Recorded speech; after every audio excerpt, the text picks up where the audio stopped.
नमस्कार। आज अक्षय तृतीया अर्थात वैशाख शुद्ध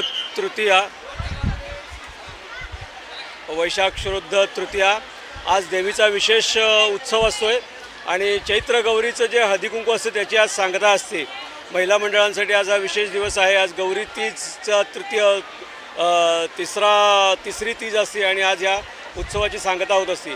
आणि महालक्ष्मी मंदिरात अंबाबाई मंदिरामध्ये आज देवीची उत्सव मूर्ती दुपारची आतली सालंकृत पूजा बांधून झाल्यानंतर देवीची उत्सव मूर्ती इथं झोपाळ्यावर आणून बसवली जाते आणि तिची सालंकृत पूजा बांधली जाते आणि त्यानंतर तिला झोके देऊन, आता हे चैत्रातलं वैशाखातलं वातावरण थोडं उष्म असतं आहे आणि त्यामुळं थोडंसं हवेशीर वातावरण मिळावं यासाठी देवीला झोपाळ्यावर बसून तिची पूजा बांधली जाते आणि रात्रीची आरती झाल्यानंतर देवीची आतली आरती इथं ओवाळल्यानंतर परत देवीची उत्सवमूर्ती आज गाभाऱ्यात जाते आणि मग पूजा उतरवली जाते।